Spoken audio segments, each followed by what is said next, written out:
वजीर बहबूद कोप्पला ईश्वर ने रामागुंडम के एमएलए कोरकांती चंद्र की सदारत में हलके के incharge BRS polling booth convenor और शरीक कन्वेनर के जायजा इजलास में शिरकत की और कारकुनों को हिदायत दी। इस प्रोग्राम में ZP chairman Pota Madhu, mayor Mungi Anil, vice chairman Abhishek Rao और मोल विजय रेड्डी भी मौजूद थे। All India Muslim minority organisation ने media plus auditorium Abids Hyderabad में तेलंगाना स्टेट जुडिशियल पावर में वक्फ बोर्ड की जायदादों के तहफ़्फ़ुज़ के लिए मीटिंग का एजेंडे का इनेकाद किया। ये इजलास एम.ए. सिद्दीकी की जानिब से मुनक़िद किया गया था और मेहमान ख़ुसूसी के तौर पर अजीज़ Pasha, साबिक़ MP Usman Al Hajri, professor Anwar Khan, Naimullah Husaini, Syed Mateen Ahmed, TDP अक़लियती लीडर ने शिरकत की। अरे भाई, अब वो समझ रहे हैं कि ये वक्फ बोर्ड से बहुत फायदा हो रहा मुसलमानों को। 1 रुपये का फायदा नहीं हो रहा, 1 रुपये का फायदा नहीं हो रहा। अब वक्फ बोर्ड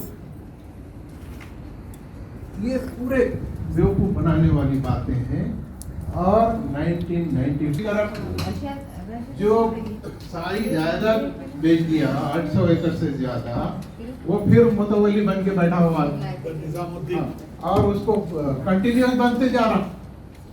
अरे 26 केसेस हैं भाई उसके खिलाफ, कोई इंक्वायरी कंप्लीट होने नहीं देते उसके, फिर बन के बैठ जाता। अनवर उल्लूम का केस। GHMC मेयर गदवाल विजय लक्ष्मी ने कंटोनमेंट के रुकन असम्बली एसियाना की अचानक मौत पर गहरे रंज गम का इजहार किया है। इस मौके पर सिटी मेयर गदवाल विजय लक्ष्मी ने अशोकनगर के मकान का दौरा किया और एसियाना की जस्ते खाकी पर फूलों की चादर चढ़ाई। एसियाना की बीवी गीता, बेटियां नम्रता, निवेदिता, लासिया और नंदिता को तसल्ली भी दी। उन्होंने उनकी रूह के सुकून के लिए दुआ भी की। तेलंगाना PCC के सदर रेवंत रेड्डी ने मेदक के खदीर खान की पुलिस की मारपीट से मौत वाक़ होने पर अपने शदीद रद्दमल का इजहार किया। ट्विटर पर खदीर खान का एक वीडियो पोस्ट करते हुए रेवंत रेड्डी ने कहा, खदीर खान के इस आखिरी वीडियो को मरने से पहले का बयान के तौर पर लेना चाहिए, जिसमें उन्होंने कहा कि मेदक पुलिस ने उन्हें 5 दिन तक मारा पीटा और किस तरह उस पर पर्दा डालने की कोशिश की। रेवंत रेड्डी ने कहा है कि मैं इससे जालिमाना फाल की शदीद मजम्मत करता हूँ और SIT इंक्वायरी के साथ खदीर खान के खानदान को 50 लाख रुपए एक्स ग्रेशिया का मुतालबा करता हूं। तेलंगाना प्रदेश कांग्रेस कमेटी के सीनियर नायब सदर मल्लू रवि ने नामपल्ली पुलिस स्टेशन में दलित बरादरियों से मुलाकात की। अम्बेडकर की तौहीन करने वाले हमारा प्रसाद के खिलाफ सख्त कार्रवाई का मुतालबा करते हुए दलित ग्रुपों ने धरना दिया। इस पस मंजर में दलित बरादरियों को लीडरों को पुलिस ने गैर कानूनी तौर पर गिरफ्तार करके नामपल्ली पुलिस स्टेशन ले जाया। इस मौके पर मल्लू रवि पुलिस स्टेशन गए और उनसे मुलाकात की। इस मौके पर खिताब करते हुए उन्होंने गिरफ्तार दलित बरादरी के रहनुमाओं की फौरी रिहाई का मुतालबा किया। రాజ్యాంగం తీసేనా ప్రజాస్వామ్యం ఉండొద్దా? ప్రజాస్వామ్యయుతంగా మేము నిరసన తెలుపుతామని ఈరోజు రాష్ట్రం నుంచి మొత్తం వస్తే మరి ఎందుకు అరెస్ట్ చేశారని అడిగే నాదుడు లేడు.